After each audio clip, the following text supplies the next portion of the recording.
Bonjour, dans ce tutoriel, je vais vous montrer comment réaliser un effet Spotlight.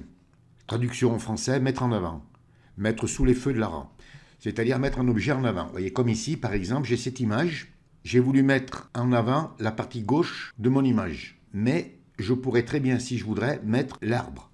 Par exemple, vous voyez, je peux bouger ma forme, la réduire, et vous voyez, je peux mettre sur l'arbre. Vous voyez, donc mettre en avant, c'est ça. Alors, on peut réaliser, vous voyez, sur un paysage, on peut le faire. Hein. On peut le faire, par exemple, sur un visage. Vous voyez là, par exemple, j'ai mis des effets à l'intérieur de mon rond, une lueur interne. Je peux l'enlever si je veux. La même chose, je peux, si je veux, bouger ma forme. Et vous pouvez, par exemple, faire une petite affichette, comme ça, là, par exemple, un flyer, et puis mettre des inscriptions. Hein. Ou alors, ici, vous voyez, avec 3 personnages, mettre un personnage en avant. Vous voyez, par exemple, je peux mettre cette personne, ou je peux mettre cette personne. Alors, cette technique, on peut la réaliser d'une autre manière aussi. Mais on ne mettra aucune couleur. Tandis que là, on met des couleurs, bon, ça fait un jar, c'est pas mal, quoi. Alors, ce qu'il y a de bien, vous voyez, comme sur une image comme celle-là, vous pouvez prendre votre forme et puis l'agrandir, la réduire. Vous pouvez, si vous voulez, lui donner un effet, par exemple, vous voyez, comme ça. Hein. Vous voyez, vous pouvez faire plein de choses. Hein. Je vais fermer toutes mes images et on va commencer le tutoriel. Donc, je vous dis à tout de suite. Alors, vous ouvrez votre image et on vient à droite sur la palette des calques et vous cliquez sur le petit cadenas pour la déverrouiller. Et on va mettre un calque de réglage, courbe de transfert de dégradé. Alors, pour ça, vous descendez en bas de la palette des calques sur le rond à moitié rempli et vous cliquez. Ça vous ouvre une fenêtre et vous venez ici, là, sur courbe de transfert de dégradé. Et vous faites un clic gauche sur courbe de transfert de dégradé. Voilà, ça vous ouvre une fenêtre. Vous venez sur la grande barre, là, et vous cliquez.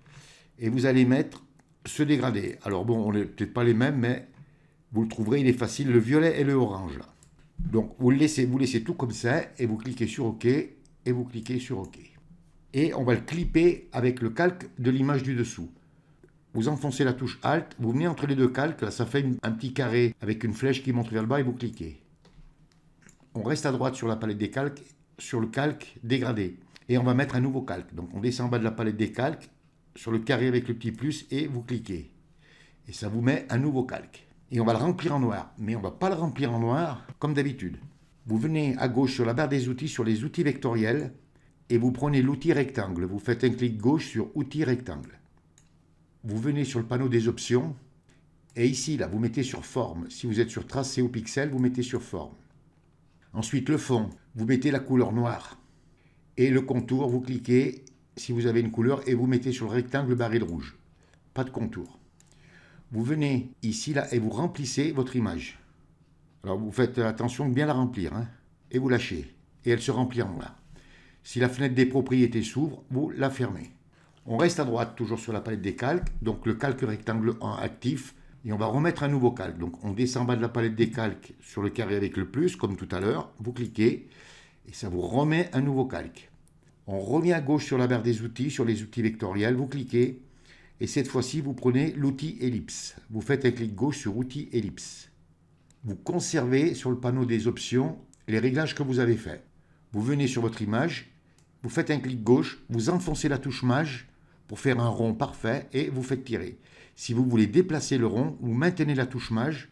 Avec le pouce, vous enfoncez la barre espace, le clic gauche et vous déplacez votre rond. Vous lâchez la barre espace, toujours en maintenant la touche maj enfoncée et vous grandissez. Alors vous le faites de la taille que vous voulez, on pourra l'agrandir et le réduire tout à l'heure. Et vous lâchez. Donc c'est noir sur noir et on ne voit rien du tout. Donc, mais vous inquiétez pas, on va rattraper tout ça. Et on va sélectionner les deux formes noires. Alors vous enfoncez la touche CTRL et vous cliquez sur le rectangle 1. Ça vous met en surimpression les deux calques. Et on va ouvrir les propriétés. Alors si vous n'avez pas la fenêtre ouverte comme moi là, vous venez ici là sur fenêtre, vous cliquez et vous venez ici sur propriétés. Vous faites un clic gauche sur propriétés et ça vous ouvrira la fenêtre comme la mienne là. Et vous venez ici là sur les deux petits carrés et vous cliquez. Vous fermez la fenêtre des propriétés. Vous venez ici là sur le rectangle. Vous l'activez, vous le prenez et vous le supprimez. Vous enfoncez la touche Supr du clavier. Vous voyez, ça vous fait apparaître votre image. Et on va le clipper. Donc, on reste à droite sur la palette des calques. Vous cliquez sur l'ellipse 1. Vous enfoncez la touche Alt. Vous venez entre les deux calques et vous cliquez. Vous voyez, ça vous l'a clippé. Et on va descendre le fond à 0. Donc vous venez ici sur fond et vous faites glisser à 0. Et vous voyez, ça vous enlève tout. Et on va ouvrir style de calque. Alors pour ça, vous venez sur l'arrière du calque et vous faites un double clic. Voilà, et ça vous ouvre style de calque. Vous venez ici sur incrustation en dégradé. Vous faites un clic gauche sur incrustation en dégradé. Ça vous a mis votre forme. Vous voyez, si par exemple je dis OK et que je veux déplacer ma forme, vous voyez, maintenant je peux la déplacer. Et je peux la réduire ou l'agrandir. Alors je vais réouvrir style de calque, bien sûr. Vous avez bien cliqué sur incrustation dégradée. Donc vous venez sur le mode de fusion. Alors le mode de fusion, on peut en mettre deux. Alors vous cliquez sur mode de fusion, on peut mettre teinte si on veut. Vous voyez, teinte. Ou alors on peut mettre couleur. Moi je le laisse sur couleur. Ensuite l'opacité, vous la laissez à 100%. Alors ici vous choisissez votre dégradé. Vous cliquez et vous choisissez votre dégradé.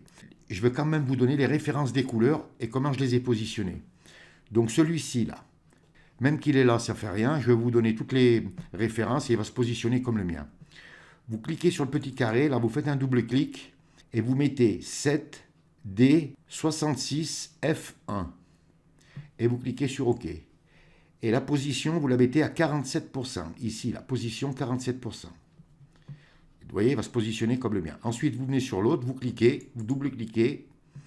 Et là, la couleur, vous mettez A137BB. A137BB. Et vous cliquez sur OK. Et là, la position, vous la mettez à 88%. Et vous cliquez sur OK. Ensuite, le style, vous le mettez sur linéaire. Et l'angle, vous le mettez à moins 90 degrés. Vous pouvez le prendre si vous voulez et le faire glisser, là, vous voyez, comme moi, là. Vous voyez, vous venez sur l'image, vous le prenez et vous pouvez le positionner comme vous le voulez. Alors moi, je vais le positionner à peu près comme ça. Donc l'échelle, bien, vous ne la touchez pas, hein, puisqu'on a réglé l'angle. Et vous cliquez sur OK. Et voilà, on a réalisé notre effet. Et là, vous pouvez le bouger. Alors maintenant, par exemple, que vous voulez mettre en avant la partie gauche de votre image, vous prenez votre forme, vous l'agrandissez. Et là, vous prenez votre rond, comme je vous montrais. Et là, voilà, vous mettez cette partie, par exemple, d'une couleur. Ou alors, vous pouvez mettre cette partie avec l'arbre. Ou alors, si vous voulez, vous réduisez et vous mettez que l'arbre.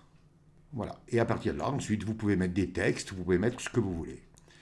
Alors maintenant, je vais vous montrer quelque chose. Bon, c'est un petit supplément. Je ne veux pas trop vous emporter sur ce qu'on peut faire parce que je ne voudrais pas que vous vous perdiez. Mais quand même, si vous voulez mettre, par exemple, des petits effets à l'intérieur, ben vous venez là, vous cliquez sur incrustation dégradée, ça vous réouvre au style de calque.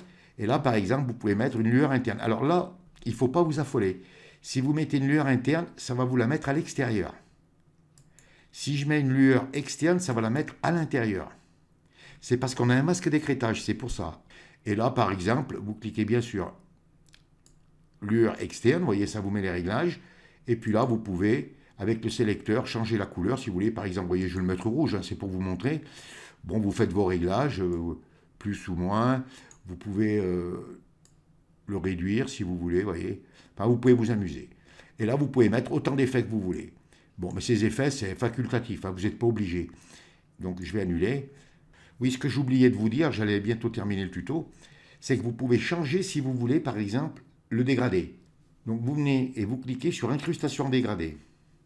Vous venez sur le rectangle, là, vous cliquez et ça vous réouvre vos dégradés. Donc, par exemple, je vais aller sur des roses et là, vous cliquez et vous changez la couleur comme vous voulez. Alors, bon, si ça ne vous convient pas, vous pouvez venir sur des bleus, par exemple. Et là, vous pouvez choisir le dégradé que vous voulez. Quand vous avez trouvé le dégradé que vous voulez, vous cliquez sur OK. Bon, je vais le laisser comme ça. Moi, je vais mettre sur annuler. Si vous voulez changer la couleur du rond, donc vous double-cliquez là. Mais là, il faut faire attention parce qu'il y a beaucoup de couleurs qui ne conviennent pas. Alors, par exemple, je vais revenir sur le bleu, par exemple, comme tout à l'heure. Et je vais mettre un bleu. Voilà ce que ça donne. Je vais cliquer sur OK. Et là, pour changer, il faut cliquer sur inverser. Mais vous voyez, ça donne un effet de brouillard. Alors, il y a beaucoup de couleurs qui sont comme ça. Alors, vous affolez pas, il y a très peu de couleurs qui conviennent. Hein. Celle qui convient le plus, ben, c'est celle que je vous ai montrée, hein, c'est celle-ci, là. Le orange et le violet, là. Alors, vous voyez, comme j'ai inversé, ça me donne un effet de négatif. Ben, vous revenez sur inverser, vous cliquez et vous voyez, ça remet tout en place. Alors, vous affolez pas, hein, vous jouez avec inverser et puis... Eh bien voilà, réalisez de belles choses, amusez-vous bien, faites-vous plaisir, épatez vos amis. Ce tutoriel est terminé. Si vous avez aimé, vous cliquez sur j'aime. Abonnez-vous à ma chaîne, ça me fera plaisir. Merci et à bientôt pour un nouveau tutoriel.